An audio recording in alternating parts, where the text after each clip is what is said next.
Hello guys, আসসালামু আলাইকুম। It's me Tanisha, welcome to my new video. আজকে আমি বানাতে চলেছি ঘরোয়া উপায়ে খুবই সহজ পদ্ধতিতে পিৎজা। তো চলো শুরু করা যাক। তো প্রথমে আমি দিয়ে দিচ্ছি একটু তেল এবং একটু ময়দা। এখন আমি দিয়ে দিচ্ছি একটু গুঁড়া দুধ।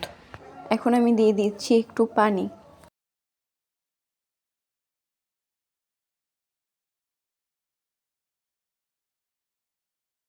তারপরে দিয়ে দিচ্ছি একটু গুঁড়ামরিচ, একটু লবণ দিয়ে দিচ্ছি, আর দিয়ে দিচ্ছি একটু ম্যাজিক মশলা। লো হিটে এটা আমরা নাড়তে থাকবো। সো দেখতেই পারছেন আমার হোয়াইট সসটা একদম রেডি।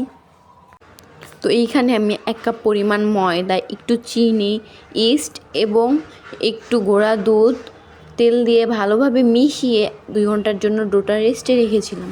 এবার ডোটার ওপরে জিরা গুঁড়া ছিটিয়ে গোল করে সুন্দর মতো বেলে নিব। রুটিটা রাখার আগে পাত্রে আমি একটু তেল ব্রাশ করে নিয়েছি। এবার রুটিটা কাঁচা চামচ দিয়ে চিড়ে নিব এভাবে। এখন দিয়ে দিচ্ছি একটু টমেটো সস, তারপরে দিয়ে দিচ্ছি বানিয়ে রাখা হোয়াইট সসটা। এখানে আমি বিফটা একটু গুঁড়ামরিচ, একটু লবণ এবং একটু ম্যাজিক মশলা দিয়ে ভেজে রেখেছিলাম। আপনারা চাইলে এখানে চিকেনও ইউজ করতে পারেন। এখন দিয়ে দিচ্ছি একটু ক্যাপসিকাম, তারপরে দিয়ে দিচ্ছি একটু পেঁয়াজ কুচি। এখন আবারও দিয়ে দিচ্ছি একটু টমেটো সস। এখন একটা পাত্রে স্ট্যান্ড বসানোর পরে এটা আমরা আধা ঘন্টার জন্য ঢেকে রেখে দিব। তো চুলার লোটা থাকবে মিডিয়াম আঁচে।